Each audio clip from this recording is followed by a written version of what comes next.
It wasn't great, it wasn't even good, but it was perfectly serviceable week to week, and so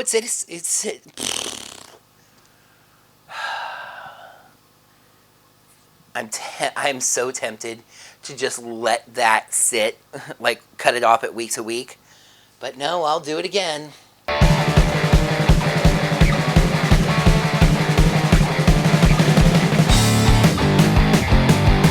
Hello there, heroes. I'm the Orange Ranger, and welcome to a special video. We all know that memes and websites come and go, spurring interesting discussion and debates as they arrive. Lately, one that has sparked plenty of discussion in the Power Rangers fandom is the Power Rangers series tier tracker. This is a function of the website tiermaker.com, and if I can risk a little supposition here, I feel like this is derived from fighting video game circles, where the fans of certain fighting video games will rank the characters available in the game in various tiers. If there is one thing Power Rangers fans love to do, it's debate which season was the best and rank them all. In fact, just a few years ago, I not only ranked my top 10 Power Rangers seasons, but in fact went through the entire franchise and ranked it in 2 videos. So, since those videos were still somewhat rather recent, I was content to kind of let this slide and let a few more seasons get added to the pile before finally redoing my Power Rangers ranking videos.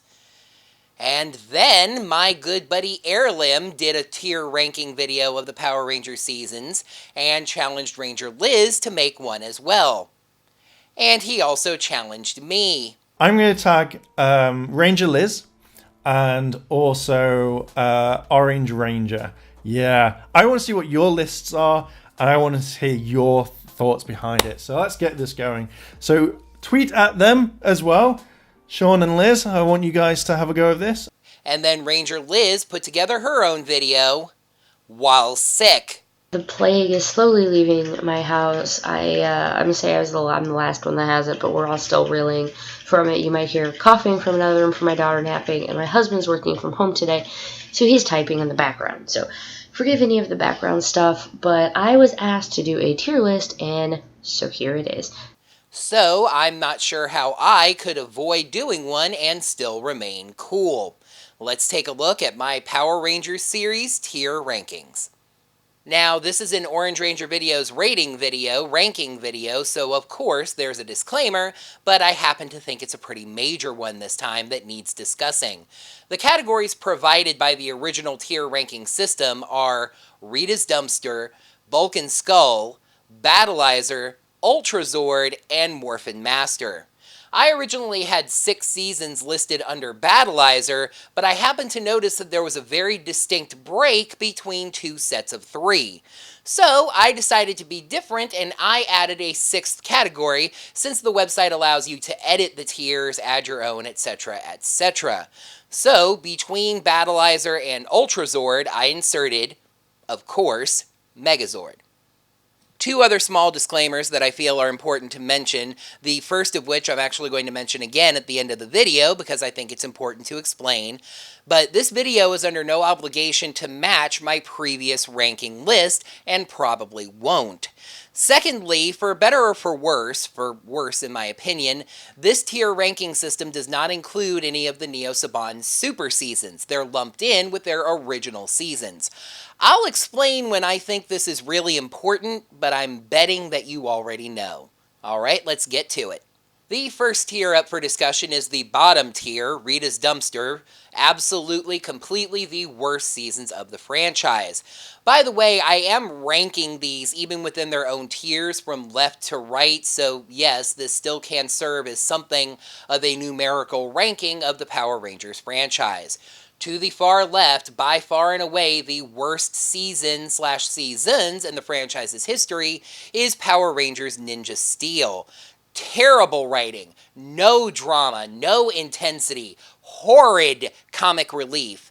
Linkara actually posted on Twitter the day that I wrote this video that he was doing a big binge watch of Ninja Steel for History of Power Rangers, and my only response was, I'm sorry. I am so sorry.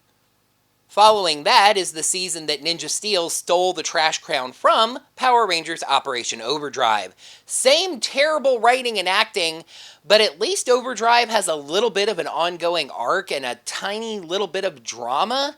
It also felt like the acting had a bit more effort put into it on a consistent basis. However, any season that says the Florida Everglades have mountains in them is securely in Rita's dumpster.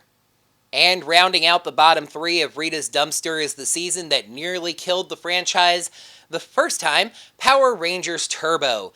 Badly explained power change, terrible villain, a kid ranger whose actor has become a hateful bigot, and especially starting canonically with a major motion picture that had a slightly higher budget than a two-part episode and was written just about as well. Turbo's stench lingers to this day. And here is the disclaimer causer. Yes, leading off the Vulcan skulls here is Power Rangers Megaforce. You can probably say it with me at this point. The reason that Megaforce is ranked up here is because I separate Megaforce from Super Megaforce, because I think it's the only season where that is warranted. Two different Sentais as footage sources, two different levels of potential. Super Megaforce ruined an anniversary season full of fantastic footage and amazing possibilities. If I were able to rank it separately on the tier ranker, it would probably sit just above only Power Rangers Ninja Steel in Rita's dumpster, because at least Super Megaforce is a little more exciting in concept and footage. Megaforce, the first season, however, was okay. Not great or even good, but perfectly serviceable week to week. So here it sits. Lost Galaxy is a divisive season for many Power Rangers fans, loved by some, hated by others. Me, sadly, it just kind of bores me. Lost Galaxy is a difficult rewatch for me. The word that comes to mind is dry. It's just a very dense show to watch through. I'm not very fond of the Megazord. The story doesn't seem to do very much. Kendrick's death is a high point, as bad as that sounds to say. I'm just talking about dramatically, and don't you dare accuse me of spoilers for a show that's approaching 20 years old. But Lost Galaxy just feels like a season that was made due to obligation. Samurai doesn't require a separation with its super season in order to be ranked, but it's seasons that I defend for a very interesting reason. I'm totally aware that Samurai just basically copies Shinkenger's story. However, I find Shinkenger's story to be so good that I actually kind of give it credit for that. Don't fix what isn't broken, I guess. It gets a little boring here and there, and it still obviously doesn't feel very creative. However, the things that made Shinkenger work also make Samurai work. Up to the Battleizer tier now, and yes, bring on the rage and bring on the hate. Kicking off the Battleizer tier is Mighty Morphin Power Rangers. It's up this high because of what it started. The Zords, the powers, the story that it kicked off. But week to week, Mighty Morphin Power Rangers is hard to watch. Flat, two-dimensional characters, weird villain motivations. I actually just pointed out in one of my Tattooed Teenage Alien Fighters reviews that at times, even that show was written more deeply than Mighty Morphin Power Rangers. On Mighty Morphin Power Rangers, the Rangers cleaned up parks and had petitions for rain gardens. On this show, the heroes discuss societal expectations and conformity.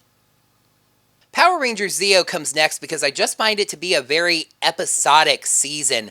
Coming off of 3 years of continuous building backstory, Zeo hard cuts us to week in, week out interchangeable episodes in most cases. This was actually intentional. They wanted to let new viewers in without worrying about all the built-up backstory. However, as a long-standing fan of the show who was liking that backstory, this turned me off. Also, I found Zeo's theme to be a little bit confusing. They were fighting against machines, but their suits were also kind of machine-based themselves with circuitry patterns, but they were kind of powered by mythical creatures because of their Zords, but that's not really mentioned because it's the Zeo crystal, and I don't know. I like to call Power Rangers Lightspeed Rescue the most ironic season of Power Rangers because it's just weird for a season where the Rangers' base is literally underwater to be so dry. It beats out Lost Galaxy in the dry seasons contest on the strength of a slightly better plot, some better action, and of course, Carter friggin' Grayson. Gotta have love for people in this franchise who are named Sean. But the plot still loses me here and there on rewatches, and again, like Lost Galaxy, it's just not an easy season to rewatch. Welcome to the tier that I added to this lovely situation, thus making my list different from other content creators and not making it an even comparison. Hooray! This is the Megazord tier, and I've got 3 seasons ranked in here as well. This all broke down very evenly, actually. Wild Force lands on the left because some of its characters can be a little flat here and there, and it tends to get really preachy about its environmental message, which turns some viewers off. In the middle of this tier is Power Rangers Ninja Storm. I recently got back from MomoCon in Atlanta, Georgia, and at 2 of the Tokusatsu panels that I attended, one of the hosts, the same gentleman in each case, asked the audience for a moment of silence to honor the recently passed Pua Magasiva.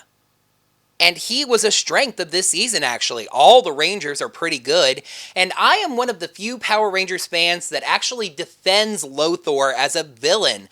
I like him a lot more than other comedy villains like Divatox, since he seemed unusually normal for such a strange villain. His frustrations with life and his family, the comedy of the show, breaking the fourth wall, etc. The Zords are a little meh, and this season also gets a little week to week. I have always been a fan of magic and mysticism stories, and Mystic Force delivers pretty well. Another strong cast, another pretty good story, even if it overfocuses on the Red Ranger more than just a little, interesting villains, and some nice twists and turns. We enter the Ultrazord tier now, and thankfully for me, this is the tier that has the most seasons, with 4.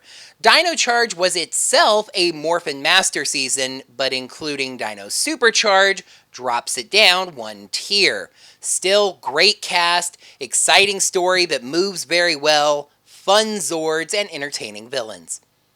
Dino Thunder, of course, has JDF, but also the rest of the cast is interesting and the Rangers are well characterized. It also includes my number 1, still to this day, Power Rangers villain, the menacing yet tortured Megazord, and other great villains like Elsa and Zeltrax. Dino Thunder gets a little toy of the week with all the new Zords and new weapons and etc., but overall it has a really strong story and it's fun to rewatch. We all know that SPD has a great theme song, but it's also a great season. The Rangers are very well characterized, there's multiple villains with differing motivations, Piggy is a character that has shifting loyalties, and there are unique special powers, as well as unique Rangers, like the Shadow Ranger, and the franchise's first Orange Ranger, the Cat Ranger. And if you want to argue with me about whether Cat is an Orange Ranger, you can take it up with Lord Friggin' Draken. Thanks. SPD's plot does kind of fade as it gets towards the end, and this is the season where huge explosions way behind the Rangers, substituted for exciting blaster action, really became a thing. However, SPD still sneaks its way into being a top 5 season. So, Power Rangers Jungle Fury. Jungle Fury is underrated. Jungle Fury doesn't get talked about very much. Nice cast of Rangers, including my favorite mentor and the first Purple Ranger, RJ. The story has a very nice arc to it, where lessons are often learned organically. There's a nice supporting cast, especially of older actors, interestingly enough, and we get 3 original American Rangers in the Spirit Rangers. Jungle Fury lags a bit in the middle, and the animal master forms are added kind of randomly and nonsensically. However, to me, Jungle Fury is honestly a season that dances back and forth across the Morphin Master line. It's not as good as the next 3 seasons, but it's close. Ah, the Morphin Master tier, the very best of the best. I like to think that I've selected the 3 seasons that most Ranger fans would agree are indeed the best 3 seasons, only arguing the order. So I'm sure some of you are saying, how dare I put Power Rangers in space as the worst of the best? A great season with a strong story that keeps the drama going from beginning to end, even while introducing a brand new Red Ranger. But he has a strong arc with mysteries that get revealed. And of course, it ends with one of the strongest, if not the strongest, Power Rangers finales ever. There is a deep irony when a show ends up being so incredible, mainly because its higher-ups didn't care about it to begin with. That is Power Rangers RPM. The show was going to end after that season and was only made in the first place due to support from European channels. So they just let the producers go nuts.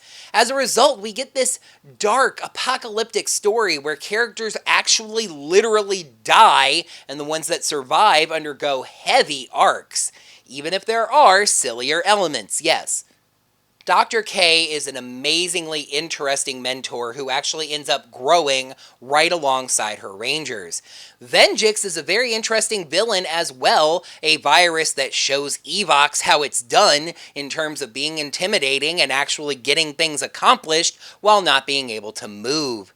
It's RPM being such a great season that gave many of us hopes that Beast Morphers would be the RPM follow-up that it seemed like. But you all knew the second you clicked this video, the season that would be listed all the way at the upper right, Power Rangers Time Force. Excellent characters, a fantastic villain, and a wonderful story.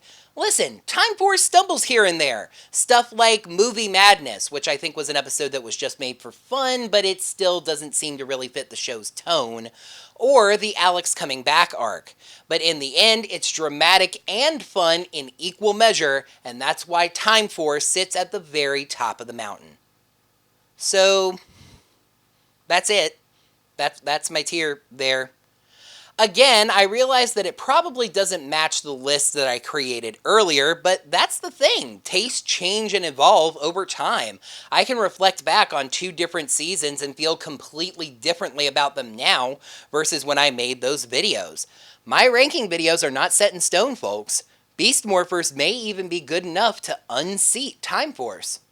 We'll see. So that is going to wrap up this special video. As sarcastically annoyed as I sounded about it earlier, thank you so much, Heirloom, for challenging me to it, and thank you to Ranger Liz for following through and putting the heat on me to get this video out. In the comments below, stay civil, but have at it. What's too high? What's too low? Let's talk about it. Make sure you're subscribed to the channel to see all of my videos and ring that bell. By the way, click that like button, that thumbs up while you're down there, but ring that bell, get your notifications set up so you're notified of whenever I post unscheduled kind of spur-of-the-moment videos just like these. For those of you who have my end of video spiel as memorized as Axel, got it memorized? You'll know that this is where I talk about channel funding, but I actually have to make a change here. For a while now, I've had 2 different channel funding sources, so now I have 3, right? I finally got that Patreon going? Well, no, I'm still taking my time to think and mull over that, as I do. But for the moment, it's actually down to just 1. Digital Tip Jar recently announced that they'll be shutting down come June, basically acknowledging that Patreon does everything that their vision has always been for content creators, and they have far more resources. I would like to thank DTJ for their contributions to the content creator arena, and wish those folks well in whatever they do next. So for now, if you want to pledge any financial support to my channel, you'll need to head over to ko-fi.com/orangerangervideos. There you can buy me a coffee. Those are automatically set at $3, and I think I need to have either had the account open longer or received a higher level of support to unlock different levels. Currently, that is locked at $3, and I cannot change it. If you can't afford a $3 pledge, please don't feel bad. I absolutely understand. Just tell people about the channel. That's all I really ask. I promise I'll have more details about starting a Patreon soon. This is just another kick in the butt to get it started. Until next time, heroes, may the power protect you. This is a function of the website tiermaker.com, and if I can risk a little substance. So since those videos were somewhat recent, I originally had 6 seasons listed in the Battleizer Battleizer comes, no, wait. Battleizer, farts. I had that right. This tier ranking system does not include any of the Neosaban super seasons. They are... Secondly, and if I was able to rank it separately on the tier, Lost Galaxy is a divisive season for some Ranger fans. This is the Megazord tier, and I've got another 3 season... like the Shadow Ranger. Wow. I like to think that I have selected the 3 seasons that most Ranger fans would agree are indeed the 3. Digital Tip Jar recently announced that they are going to be shutting down come June, basically Digital Chip Jar Chip Char. For those of you who have my end of video spiel as memorized as I do, got it memorized like Axel. For those of you who have my